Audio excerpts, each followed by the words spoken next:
on the Sicar C300S machine. I believe from the research I did that this is the same machine that's marketed under the ITECH C300S in the UK. I don't know if it's available in the US.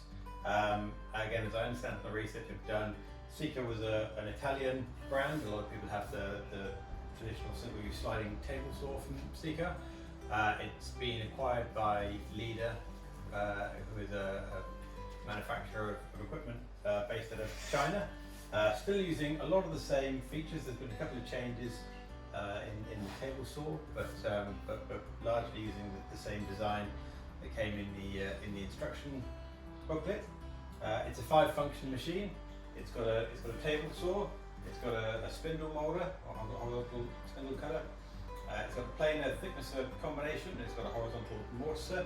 So a 5-function machine. It's will be single phase or 3-phase. I've got the single phase version runs off a 15-amp socket. Behind that there. It's got a 10-inch cutting saw blade with a scribe saw. It's got a helical cutter head on the mortiser. It's got three horsepower motors. In terms of the quality of the machine, the grind on this was really good straight off the bat.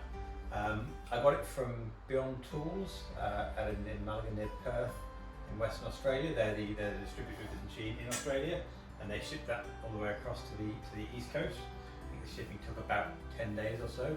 The guys at Beyond Tools were fantastic to deal with. I bought this machine midway through COVID, so I couldn't fly out and see it, even if I wanted to. It's a 4-hour flight, so I probably wouldn't have anyway.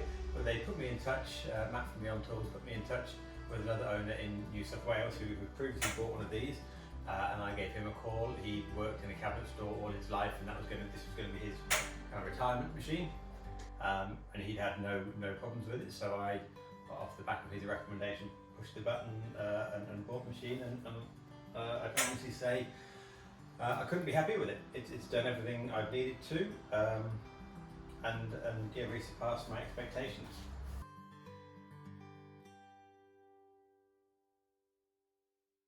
Okay, so the table saw is a European style table saw with a sliding bed on it. The sliding bed is not quite long enough to do a full sheet of plywood on its length. The specs are on the website. But you can see it comes all the way back right out here. It pushes all the way through to the back of the bed. Predominantly clears the blade. If I raise the blade, you can see where that is. Okay, so the blade itself comes with a blade guard, which fits on the riving knife. It's a proper riving knife, goes up and down with the blade. And one of the benefits of this saw is it's got the, for other saws of this size, is it has a scoring blade at the front. So if you're working with things like melamine, you can avoid the chip out. So yeah, 3 horsepower motor in the table saw, all works pretty well. The fence on the front of the sliding bed I found to be excellent. Right out of the box, the fence was true to the sliding table. You've got a workpiece holder here, a little cam type clamp on it, which is excellent. And then you have 2 kind of preset stoppers for this. One of the concerns a lot of people have with these stoppers is that they can be a bit wobbly. You either generally get the movable type of stopper, or you get the rigid type, and the rigid type don't move, but the movable ones do. These are incredibly firm and work really well, so you can kind of slide them along and set your workpiece. One thing I did have to do was just put a little washer in the back of this, just because I couldn't see the numbers. The little aluminium housing there protruded beyond the stopper, so I couldn't see the numbers clearly, so I just popped a little washer in there, and that was good. But once you've got those locked off, you can put your piece in and run that through on the bed. Something in here. Find a piece of timber, put it in. Say I want to take, for argument's sake, it works for the size piece, 38 millimeters. I can do that. Rotate this round, clamp it down, set the saw going, and run that through the saw blade. So this fence can operate in 2 positions. There's the push type operation, which I have set up on this one, and you can also flip it so it comes to the other end of the table saw while the track moves, and that's kind of a more push operation rather than pulling it forward. My preference is for this setup. I can see the pieces a bit easier. And the other benefit of having the sliding table saw is that if you do get any kickback, you're quite often alongside of things, so the workpiece will fly. Although I've had no issues with kickback on this. So I'll just take this piece out of here. This up. So the sliding bed is one method of operation for the saw. The second operation is a traditional table saw operation with a fence, and sometimes you might want to use them in combination. For example, if you want to do small offcuts on one side, you might set this. And one of the benefits of this is you can do kind of what I've done here, and you can move your fence to be further back, so that you can set your piece against it, and then slide it through on the bed, and you're not kind of binding your piece then against the fence as you're sliding along if you've got a small long piece. So that's quite handy. The fence itself took a little bit of setting up. I'll just slide it forward into a more usual position and lock that off. As you rotate it up from the spot, there's a small little wheel that allows you to move it from left to right. And I took a little bit of there's like 3 dials you have to kind of get in there just to make sure that it's not too far from the table. In fact, it's come away a little bit from where I had it set up originally. So I'll have to have another go at that at some point. There is a feature with this fence where if you lock it into the upright position here, there's a little dial, like a micro adjust dial, that you can go along. What I have found though is that the deflection at the tip, I don't know if you can see it on the camera, there's a little bit of deflection here, and all of that actually stems from this clamp unit at the front. You can get around that. There's a little pop-up here, and there's a rod. Find that? Maybe not. There's a small rod that you can slot through that to provide a second point of stability. But that's a bit of setup every time. What I have found is if instead of locking up where you can use the micro adjust, if you lock it down all the way, you get much less movement out of that, and any movement you do get is just the flex in the aluminium. There's still a little bit if you push against it, but I haven't found too many issues with that. One of the things that I would say, which I'd like to find a solution for, is that if I bring the bed forward, where you can see what I'm talking about here. I'm just going to adjust the angle of the camera.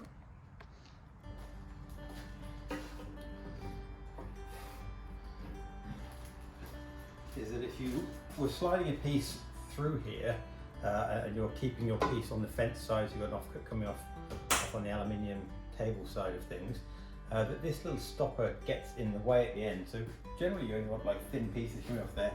It would be really handy if this could detach easily, if there was a screw in the front or a wing nut or something. So one of the things that's on my list to have a look at is whether I can make a detachable version of that, or make this one more easily detachable. One other thing actually worth mentioning about this is not the full width of the fence that comes out there. There's a whole second portion, which is as long again, and telescopes inside of that, and it's got a nasty little reverse scale on that, so you read the scale off from this side. You can see in my shop, however, I don't have the space for that. So I've taken it off, and taking it off just gives me a few inches around that. So I'd say that's largely the features of the table saw. The aluminium bed's really nice, prevents any corrosion from happening on that. But it does mean that you can't use any magnetic holds, any of the switchable magnet feather boards, for example. They're quite neat. You can't use any of those in the aluminium one, but apart from that, that's been pretty good. You can also set the fence on a bunch of angles here. So if you want to cut, it's on 0 at the moment, you can cut all the way up to 45, and the same going the opposite direction. And you've got workpiece support out here about a metre beyond the board. So yeah, it's been very good.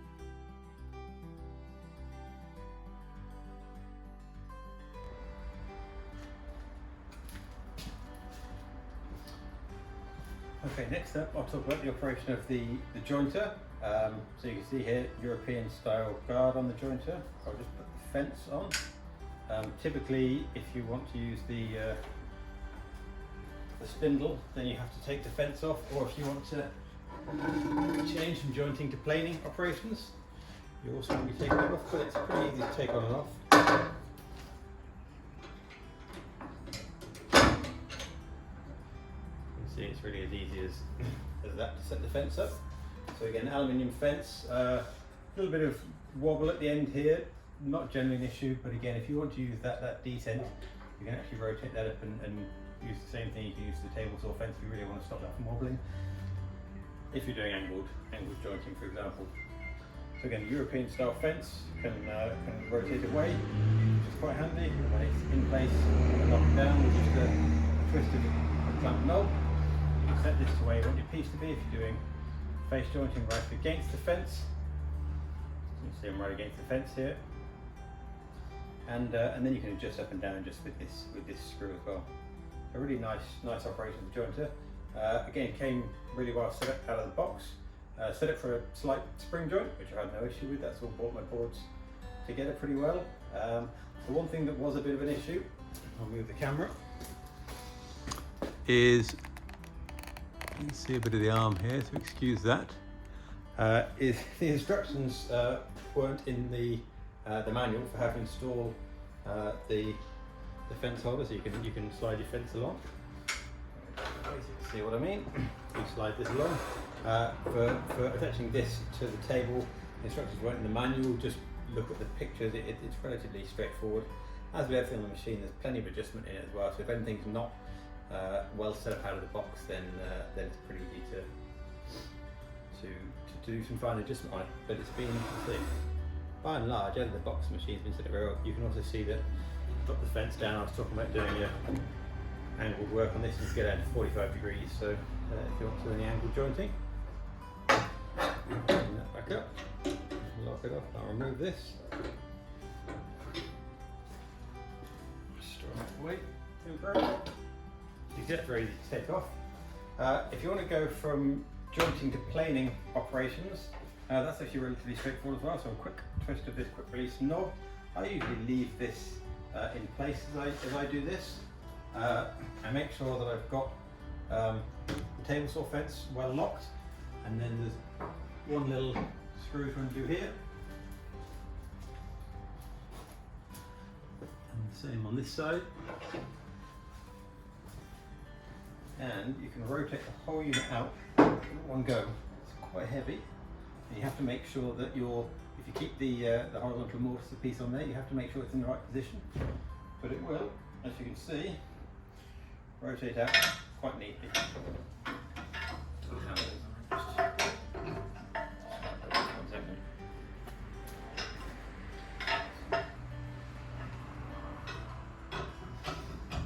And then you can do the same with this one as well. So once you've got this on, you can flip this over, you can collect it to your dust collection. You can see I've got behind me there, behind a bit of plywood at the moment. And then let me move now just to the front end.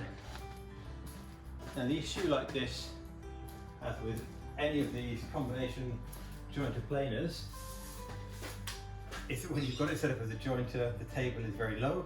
But most of the time when you're on a plane, you have to set up, I think on this, you have to drop it down to about 135 millimeters. So there's quite a few winds on the handle to set that up for planing. There's a little lever back here to engage the automatic feed for the planer, but by and large it's been fantastic. I haven't had any issues. I guess one thing to note on this, there's a bunch of safety features, so you can, if you can hear as I put this down, there's a small click that engages a safety switch. So at this point, because that switch is not engaged, I actually can't run the machine. You can see a little bit of corrosion on the spindle blade there. I've had a bit of issue with corrosion in general, which I'll talk about in another part of this. I haven't cleaned up this blade yet. One thing you do on this, which is a real bonus, again it's an extra on the SCM Minimax, comes as standard on this machine, is the helipal cutter head with the carbide blades. So these have 4 cutting faces on them each. They're all individual, so if you get a small nick in one of them, you can just take it out and replace it. You get a bunch of extras in the box, and you can buy them fairly easily. And they're numbered as well, which is quite neat, so you can see which face you're using at any one time. So that's a really handy feature. It's been good so far for all the planing work I've done. back.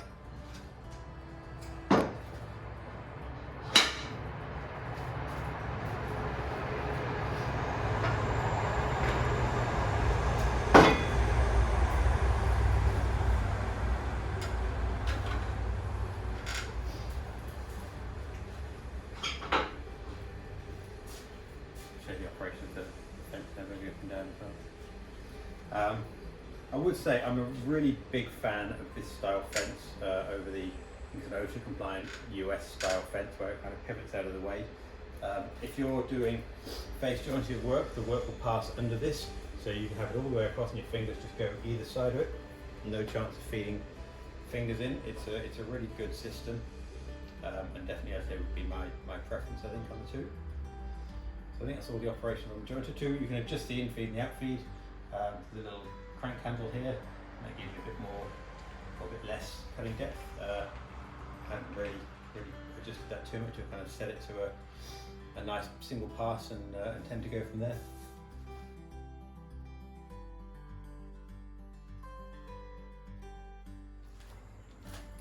Okay, so next we'll move on to operation of the mortiser, the horizontal mortiser here.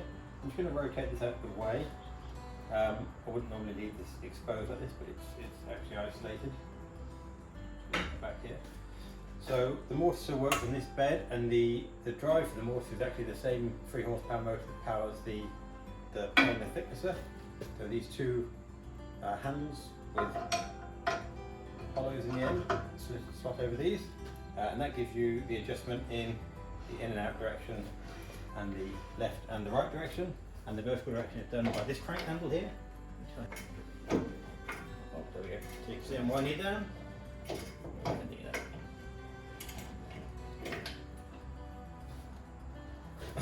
I brought with the machine from Beyond Tools the 6mm diameter to the 16mm diameter mortising bits, and I've used only the 14mm so far. The way that they fit in can be a little bit fiddly. There's this housing on here, which I'm not sure if it's the best design. There's a little chuck that these slide into, and you do up a little grub screw in here. Now to get the grub screw so you can actually get the Allen wrench in there, you have to rotate this. Now I don't really like touching this, particularly when the machine's live. There is a little hole in the spindle here, so I tend to put something in that to rotate it round. It would be nice to have some sort of collar around here, perhaps that you could roll with your thumb, considering maybe 3D printing, something like that in the future, just to add a bit more safety to that there. I'm not that keen on touching the blades. And then the kind of the collet, the lock for this, I found to be a little bit wobbly. Like I really have to crank down on it quite hard to hold the bit in place.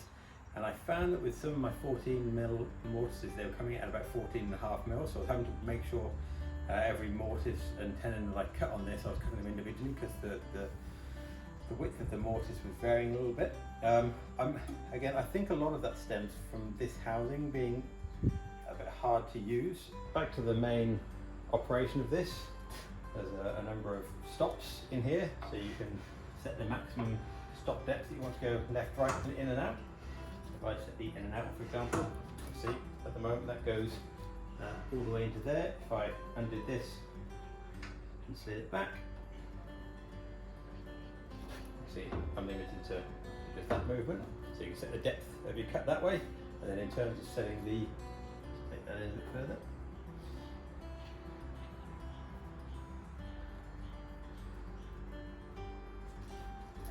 Bring it in. And then in terms of setting the length of your mortise, you've got a similar one located underside of here. Again, at the moment, if I pull that all the way down, it comes to here, that's the maximum, and it stops there, so I'll put it back. I'll move that down and lock it off. You can see it doesn't go any further than that, so you can set a shorter mortise on that. One thing I will say about that is, again, like some of the other bits, you really have to crank down on that quite hard to make sure they don't go, as you're kind of running your mortise about and you bang against the end of the stop, you find you get a little bit of movement over time, so I found you really have to crank that down quite hard to stop that moving. But you know, once you get the hang of it, it's all good. Another thing you can use over here is the workpiece clamp. So It comes from the table saw. And that screws here as well.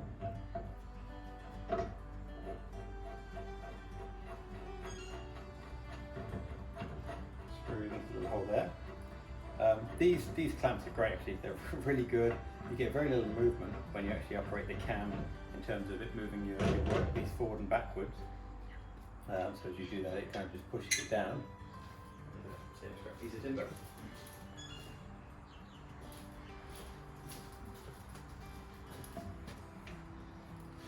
So generally what I do is put this in, rest it on there, lock it off, and then clamp it down, and you get very little side-to-side movement when you're operating that. So this clamp is wonderful, and I think I would actually, or I probably will buy a second one of these, just so I don't have to keep moving it from one piece to another.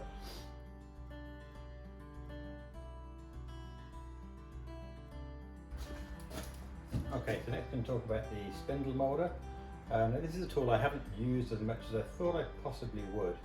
I might just, this is a clamp piece. It'll hold down vertically and then horizontally hold your piece in place. Okay, so I'll just show you the installation of this. There's these two screws through here. So you slide the attachment into place.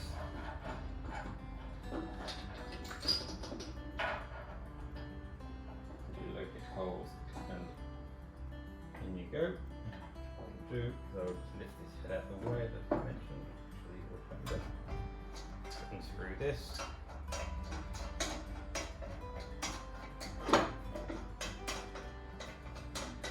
A reasonably long screw on this one. Get this out of the way. Spin these all the way around. Once you've found the hole. You can see there's a very long solid hole in the casting here that allows you to position your forward and backward places. So I'll just leave that there for now. I'm just going to open up, so this is the fence, then again some little quick release toggles here. The quick release toggles in the machine are fantastic, I will say. Everything works very well. So you can open up, you can see here the spindle moulder, so you lock that into position if you want. I'll just demonstrate the operation of how you attach the spindle moulder. So there's another arm on this end here.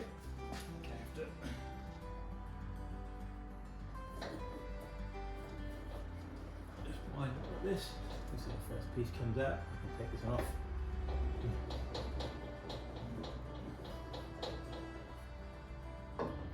And you can see you can just put in the different inserts as you need depending on how big your operation is. So one other thing I did buy from Beyond Tools was the assembly that you can see in there at the moment. You can see there's some spaces in operation, and that's a multi-purpose cutter that you can put different cutter heads in. Get your cutter heads. And it came with a bunch of cutters. So this aluminium machine piece here is the housing, and you can see the cutter blades in there, and I put the straight blades in there. You get all types from a finger joint type cutter in here. There's some more spaces to a little rabbit cutter through there. Yeah, all sorts of different ones, and again you can buy more of these online and they can be fitted to that. You just screw them into the machine there. So again, a relatively inexpensive way, because these tools, if you buy them individually, can be quite costly. So if you're using that this way,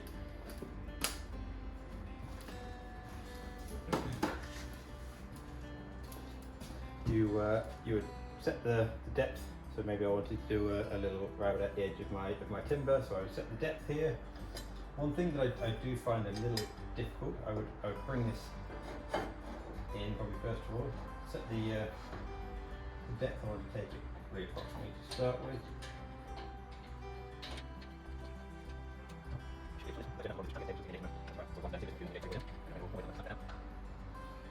One thing I have found a little difficult, not that it makes a huge difference I guess, is just getting the rotation of this right. It'd be really nice if I could just set it and just have one slide, then I would know my distance that I was taking. Just slide this fence in here. you can kind of tell once you get your cutter going to be here, you can move your fencing as close as you're comfortable with. So for the back side, it's belt driven, driven off a separate 3 horsepower motor, this one, so there's 3 horsepower motors into it.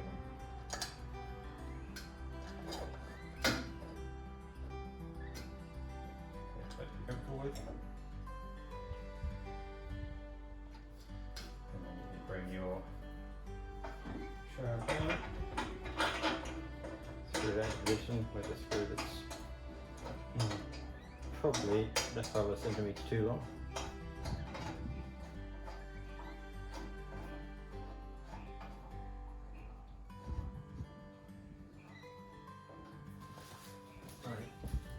Piece of scratch in the back again. Just run on the fence here. I can set the height of this. I'll set the in as well. Then I go down. And with this here.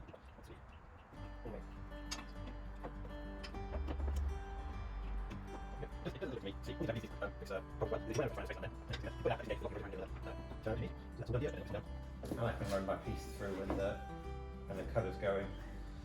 Again, I just found it to be a little fiddly to adjust. I was hoping it was also going to take the place of a router table, and I'll just talk to you about that now. So another thing, attachment you can get for the spindle moulder is actually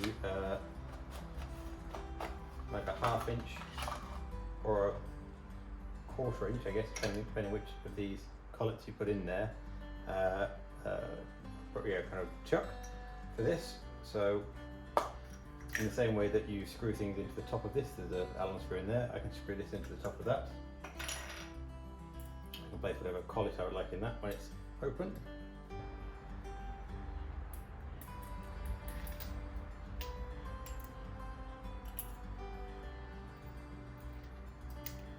Not something I actually use too much. And then I can put, in this instance, 1/4 inch router bits in there. Now, because it runs off the top of the spindle, even at the lowest point, it sits about, I think about 17 mil above the table. So you actually do need to put a secondary surface on here. I tend to use some form ply. Not to use stuff up there, but some form ply gives a nice gliding surface. And then you can use all your standard router bits in. So it's good. It just hasn't been quite as easy to use as I think I thought. Probably again because of this hood, I just haven't found that easy to use.